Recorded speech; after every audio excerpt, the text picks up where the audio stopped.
Blog Talk Radio. Welcome to the Pond Hunter broadcast from the Under the Sea radio show on Blog Talk Radio. The Pond Hunter, in the pursuit of all things aquatic. Take a look into the world of koi ponds, water gardens, and the lifestyles of the aquatically obsessed. Meet the pros, hobbyists, and cover some no-nonsense pond advice straight from the field. The Pond Hunter, in the pursuit of all things aquatic. Here's your host, koi pond and water garden expert, Mike Gannon. Hey, everybody. Hey now. Hey. God, how dramatic that guy is. Pond Hunter. Very dramatic. How's everybody doing? Welcome to the Pond Hunter radio broadcast. You are all listening to episode 36 of the broadcast. And we're going to be talking about how to feed your fish, with a focus on koi and goldfish that we're keeping in our koi ponds and water gardens. But a lot of this info is going to be applicable on how to feed a larger variety of pond and aquarium fish. So welcome, everybody. I'm your host, Mike Gannon. I'm very happy to be here with all of you, geeking out on pond stuff in the pursuit of all things aquatic and sharing a bit of time with you all, the aquatically obsessed. So let's talk about something riveting, how to feed your fish. And buckle up, because we're going to talk about feeding temperatures, food types, when to feed, how often, seasonal considerations. We'll touch on nutrition, but that's a big topic. So we're just going to touch on nutrition. And we'll just cover some really helpful general feeding tips. So, and nutrition is a big topic. If you guys want to check out a good Pond Hunter episode on nutrition, look for episode 7. And my guest was Dr. Eric Johnson. He's a koi veterinarian. He's a veterinarian for a lot of animals. Doc Johnson and I have a long conversation on koi. It's really good stuff, a lot of nutrition stuff. So check it out. And you can check out that episode and more on iTunes. And you can say hi to me on Facebook too. You know you're on there. Come and say hi sometime. So how to feed fish is, sometimes it's asked as an afterthought. Pond keepers will have picked out some beautiful koi or goldfish, and while they're carrying the bags out of the door, they turn around and kind of ask, hey, by the way, how do I feed these koi fish? And, really the nutritional care of koi should be something to think about before stocking your pond. Taking good nutritional care of any exotic animal is really important. And what we think we know about exotic animal care often is very incomplete. Imagine getting a monkey and assuming they can live a healthy life eating only bananas, because we all know that monkeys love bananas. So I can't tell you how many people think that koi live on algae, or don't even need to be fed. They can just forage on their own. If you want to commune with an exotic life form, you got to know what's up. Fish keeping, in my opinion, is about as exotic a pet as you can realistically keep. Some people think parrots, ferrets, flying squirrels, boa constrictors, or an ocelot are exotic. And yes, they are. But the difference is that we share the same world with all of those animals. We can see them and access them because we share the same world. Fish, however, are a much different story. We cannot access the world without special equipment. Their world is deadly to us in a matter of minutes, just as our world is deadly to them. We don't share worlds, which to me adds to the exoticity, of these aquatic pets. We live in vastly different worlds separated by a membrane of water. Fish, we penetrate their world without special preparations or equipment, and we're going to die. And the same goes for koi and goldfish, or any fish. Should they break that aquatic membrane and enter into our world, they're going to have a hard time. So koi and goldfish are most definitely exotic pets. Koi don't even exist in the wild, or goldfish. They have wild cousins, of course, common carp, Crassius auratus, but they are koi and goldfish are highly selectively bred and specialized fish. So selectively bred that if they were left to procreate on their own without human intervention, they would most likely revert back to their natural coloration and design, their God-given design, within about 10 generations. Their highly decorative body art would fade into nothingness in a pretty short span of time, or so I've heard. It's not a fact as far as I know, but it sounds pretty reasonable to me, and I heard it from a pretty reasonable source. So anyway, when we look at feeding our fish, the typical instruction on a bag or a box of food will be something to the effect of feed as much as a fish can consume in a 3 to 5 minute period. That's like super basic information on feeding a living creature that we're going to have with us for a long time. So those are instructions to beware of. It's not that they're wrong, but it's just a lot more to it than that. If all we need to know is to feed our fish X amount in 5 minutes, this podcast would be over by now. Good night, everybody. Good night. Anyway, so how to feed fish, I mean, it really is. It's a complex issue. And it's not just a matter of how much food or a quantity. It's learning how to feed fish. It's not easy learning how to feed fish. So checking a podcast like this is a good move. And you know, you got to kind of learn. Probably one of the best things to know about feeding fish is a basic rule that must be remembered is kind of a hungry fish is a happy fish. That's not to say a starving fish is happy, but a fish that always keeps them, you know, a fish that's moving and foraging and has that hunger in the belly. That's a good thing. And also remember, fish don't really overeat. We overfeed. So those are kind of real basic mottos to go by in your feeding philosophy. Fish don't really overeat. We overfeed them. Don't get me wrong. Fish can eat a lot, especially larger koi, goldfish, catfish. But many pond keepers tend to have a bit of a heavy hand, and fish can get fat. But don't do that to your fish. It's not good for them. Right, that just kind of makes sense. Overfeeding can be dangerous in ponds too, especially when temperatures are higher. Be careful feeding during heat waves. You can get oxygen crashes. So you got to, you know, there's things you need to know. So let's talk about how to do it right in this here podcast. So fish are complex. They're complex biological entities with some pretty specific dietary needs. To live their lives to their fullest potential. So how to feed fish is learning how to properly maintain body mass. How you feed fish is an important topic to that person who's intending to keep fish, but to consider. Really to care for any species of animal. Dog, cat, horse, lizard, pig, fish, goat. If you want that animal to survive and thrive, you got to know how to feed it. How to feed koi and goldfish requires an understanding of the animal and what exactly you are keeping in your pond. There's many people that are shocked that when they find out that goldfish can get huge and they can live 20 years. A lot of people think goldfish are these cute little guys, you know, you keep in a 1-gallon bowl. So people are shocked that a koi can get 3 feet or more these days. They get big, and they're trying to breed bigger ones still. I mean, that's kind of one of the goals of breeders now. They're trying to get really big fish going. Someday we're going to be able to ride our koi around the pond. I'm telling you, it's going to be like SeaWorld in our backyards. It's going to be great. Many people don't realize that fish can live such a long time, decades. There's even some fish tales of much longer lifespan for koi, a couple hundred years. Not sure. I like that story. It's a story. But to experience this, you want to commune. You want to share a little bit of your life with your koi, a couple decades. If you want to grow old with your fish, you got to know how to feed them, Jack. Do we agree?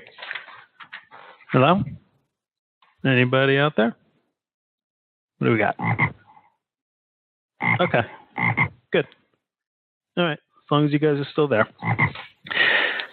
So anyway, in this podcast, we're going to talk about how to feed fish. right? I mean, with the focus on koi and goldfish. It's great info for fish keepers in general, pond and aquarium. I think we should start with temperatures because water temperatures are a pretty good place to start because it's very important. Water temperatures have a direct impact and effect on how much to feed your fish, how much they'll eat, how they digest and metabolize their food as well. So let's talk about low temperatures and we'll work our way up. Low temperatures being from, say, 65 degrees down to 52 degrees. Like when you start getting down below 65 water temperatures, let's consider that lower temperatures. So it's about 18.3 Celsius down to 11.1 Celsius. And at lower temperatures, koi and goldfish are not going to eat as much. They won't digest as efficiently either. There's a direct relationship to how they are metabolizing things and water temperatures. And they could potentially suffer, especially if taking food at temps like 50 degrees, 10 degrees Celsius or below. A good food to use during low temps should be high in wheat germ, and those foods are readily available. Call your local pond pro for the right food. There are many choices. Get a good one. But remember, during low temperature periods, when we have those kind of freak warm days, if you're in an area, first of all, of course, that gets cold, we have these kind of freak warm weather days, like in New Jersey, where I'm located. In the dead of winter, we'll have February, we'll get a 60-degree day in February, and the koi are out and about. You got to remember not to feed them. So avoid the temptation of those days, because the cold weather will snap back really quick and you don't want your fish loaded up with food. If they need winter sustenance, that's when you let them scrape algae from within the pond. Algae is an excellent food source when they need to utilize it. Water temperatures from 50 degrees, 10 degrees Celsius, will generally be a good time to really wind down your feeding regimen. A lot. Until warmer weather comes back into the picture. When water temps are above 68 degrees Fahrenheit, we are really back into the feeding season. Again, those areas where we have the high temp swings, some people are very steady. And of course, your feeding rules are going to vary a little bit. If you have steady temperatures year round, you're probably going to have a steady feeding pattern. So I'm kind of covering where we have areas that we're going up and down. So, between 68 degrees Fahrenheit and 80 degrees Fahrenheit, say as water temperatures, being the high range. Feeding should be happening on a regular basis, and the recipe should be higher in protein, and wheat germ is not as important as in the foods for lower temperatures. When water temperatures get above 80 degrees, be careful with feedings. That's a stress time for fish. 80 degrees is above 80 is really high. 80 degrees is pretty high. So that's usually kind of heat wave weather. Keep them going, of course, but just scale back feeding a little bit during those times. Remember, you got to be careful of high temperatures, any extreme conditions. Feeding heavily in high temps, again, dangerous with oxygen levels. Now, the foods I'm referring to when we're talking about feeding are, I'm really thinking of pellet foods, specifically formulated for koi, and goldfish. And I really don't do flake food for koi or goldfish, and I don't recommend it. Not unless they're like just little tiny babies. Otherwise, try to stick with pellets. Pellets come in various sizes. There are many brands to choose from. There are better and not so good brands. Try to go with a middle of the road brand for your day-to-day feedings mixed with a premium brand a couple times a week. That's what I do. I like that kind of mix up. So there's many brands, and they're easy to feed with pellets. It's a clean, efficient form of food. Smaller pellets for small fish, larger pellets for larger fish. There are floating and sinking pellets. Try to use both. If floating food is too buoyant, it can be soaked before feedings. Food can be expensive, but try to offer, like I was saying, a premium food along with your daily choice of food, so your food bills aren't off the charts. There are certain vitamin supplements that can be used for optimum nutrition. I recently came across an exchange on Facebook between a couple of pond professionals who know their stuff. And they were both discussing the concept of feeding even large koi a smaller sized pellet. And they were basically saying that the larger pellets are difficult for koi to handle. And it seems to make sense. But I haven't put this into practice just yet. If I'm dealing with some big koi, I still tend to use big pellets. But I do see their point in that smaller pellets will be easier to grind down, making them easier to digest and absorb the nutritional benefits. I get that. Makes sense. So I share it with you guys. Fun fact, did you guys know that koi have teeth? Yep, they do. It's in the back of their mouth, beginning of their throat. They got kind of molar type of teeth. I think it's 2 on the top, 2 on the bottom. And they lose their teeth. You can find their teeth in your pond. Interesting fact. So anyway, and you can try some interesting foods too. Your fish will enjoy it, and so will you. So you have your pellets that you give them, but there's lots of snacks and treats the koi can enjoy. Krill, freeze-dried krill. I don't really do, there's frozen available. I don't really do that too much. Freeze-dried krill.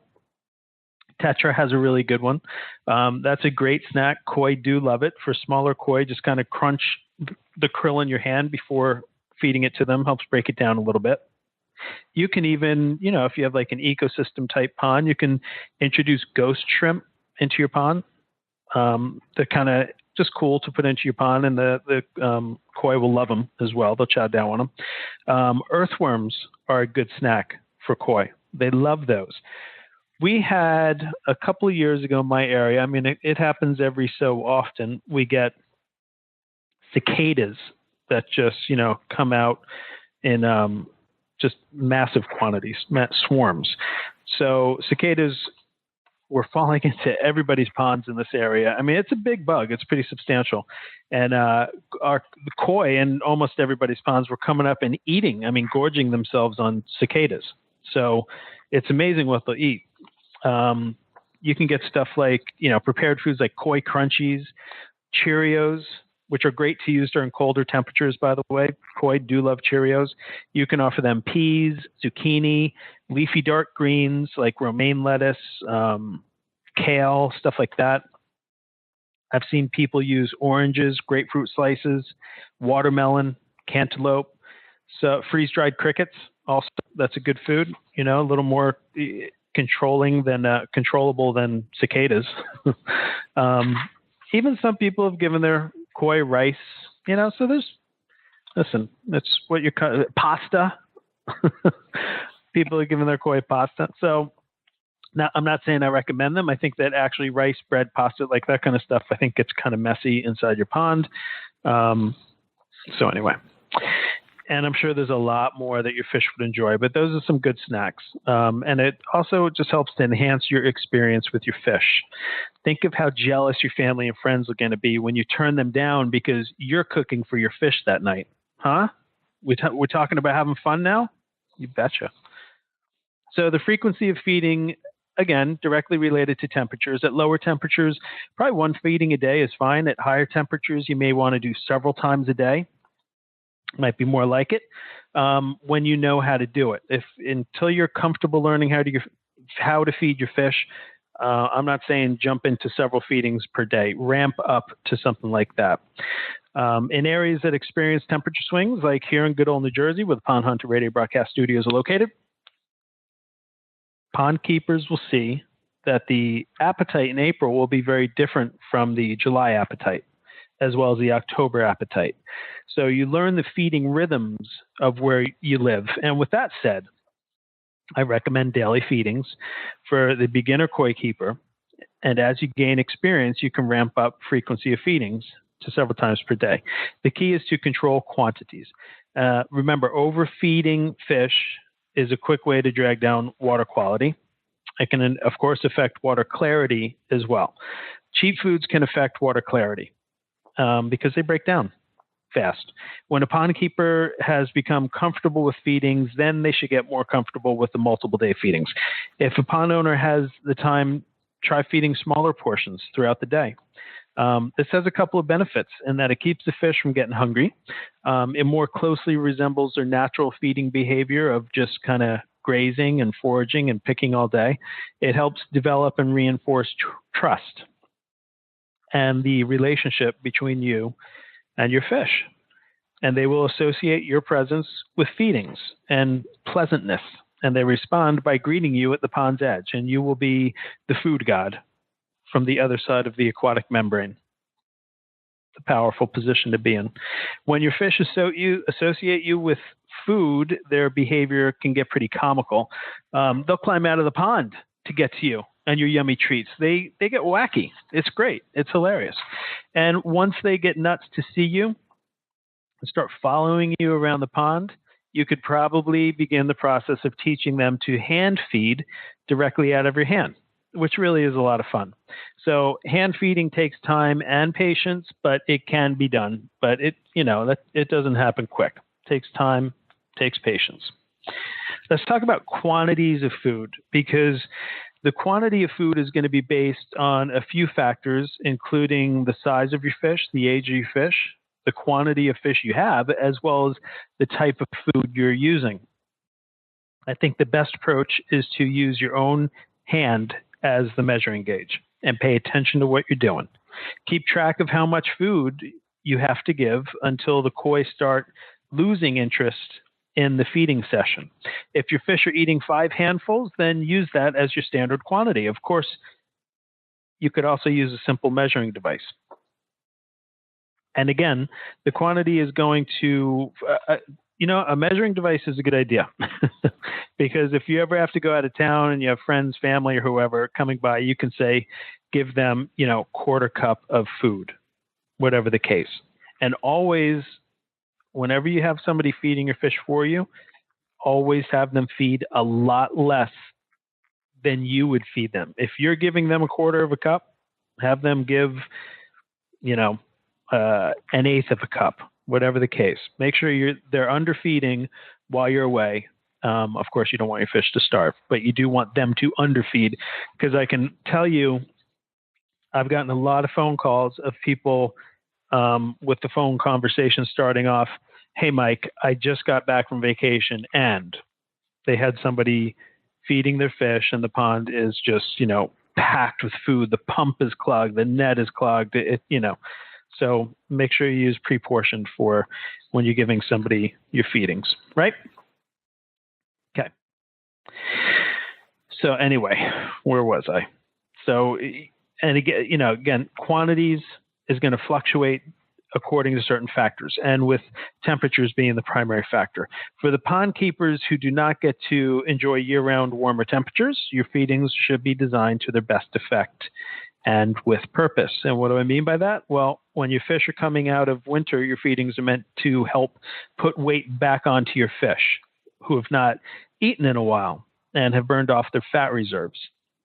During the season, your feedings are meant to keep up with their activity levels while maintaining body mass. And a lot of the food intake is just being burned right off due to their higher activity levels. So, you're just kind of feeding them for maintenance and sustenance.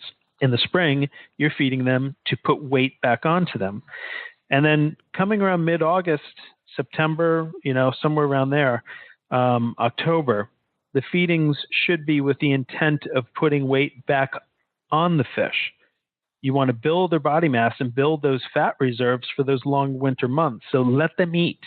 August, September, October, that's the time to do it, because generally around November, they kind of stop feeding. So you want to have them, bulked up as much as possible. Feed them, fatten them up. Remember to try and achieve the balance in your feedings and not fall into the habit of overfeeding. Learn your fish's cues to when they are done eating. Don't leave a lot of food floating in the pond at the end of your feeding session, or you're feeding too much. If your food is filling up your skimmer basket, blocking your pump intakes, you're feeding too much, or you're feeding in the wrong spot. Excess feeding and uneaten food is one of the quickest ways to poor water quality, clogged filters, dirty pond interiors. So check yourself. Here's some good feeding tips to remember. Pick a spot to feed your fish. Try to pick a spot to feed from. Create a feeding station. If you're planning a pond, plan a feeding station in your plan. Let the pond builder know you want a feeding station. Tell them Mike Gannon said you need a feeding station, like a real big rock to feed from. Or, just an area that you can do feeding. Feeding from the same spot is going to help to train your fish and develop trust. When picking your spot, try to find an area of slow-moving water within your pond. Obviously, your spot should not be in an area like in front of the skimmer, in front of a negative edge, or overflowing areas. Take some time by your pond when feeding your fish. Hang out, relax, and feed your fish. Don't throw food in the pond and then walk away. That's a terrible habit. Don't get into that habit. You need to feed, slow down, feed them, and watch this. That behavior on your part, if you just throw food in and walk away, it's going to decrease any chance of your fish becoming social with you, and it'll reduce their trust bond with you. And it also doesn't allow you to develop good feeding habits or take advantage of up-close feedings that will allow you to view and inspect your fish to make sure your population is healthy. Feeding time is a great opportunity to get to know your fish's personalities and observe their overall condition. Okay, so make sure you slow down. Don't throw food into the suction path of your skimmer, or your food's going to go bye-bye and hello to clogged sponges and pump intakes.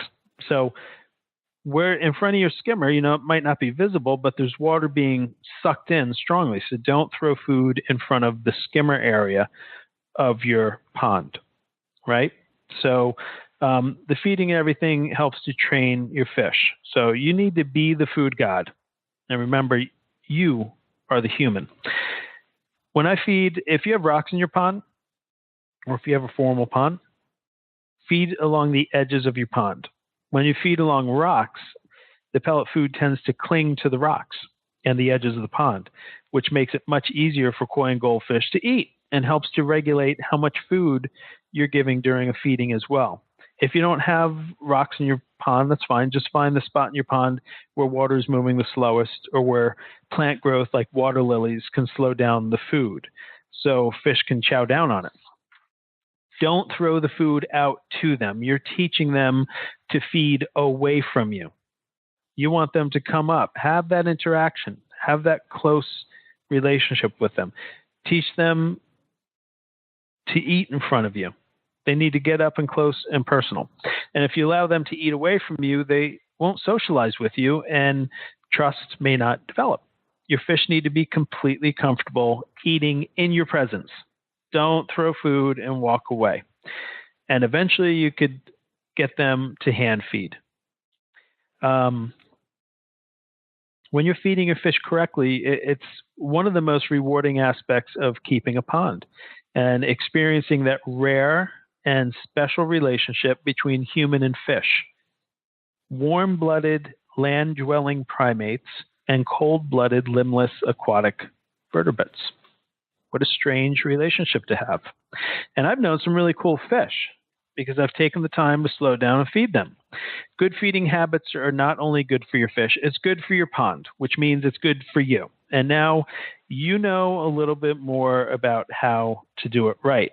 So to recap on how to feed your fish, just some quick points, some quick highlights. Koi and goldfish are exotic creatures with special feeding requirements. Remember that.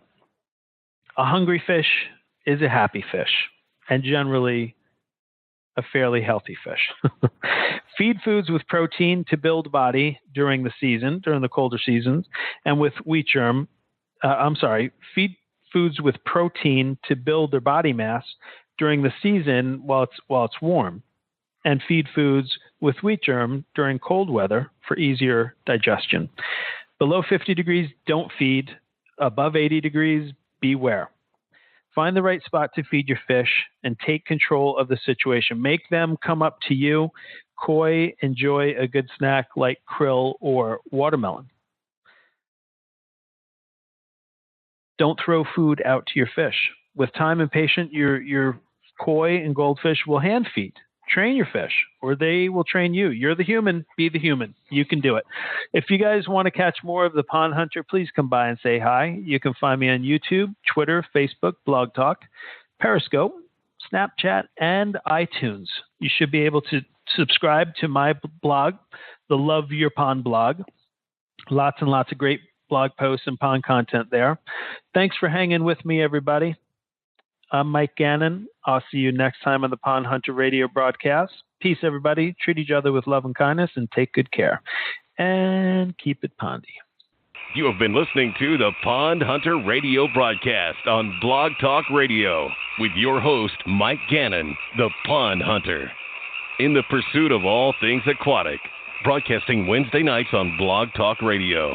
The Pond Hunter, keeping it pondy for the aquatically obsessed. Take care, everybody. We'll see you next time.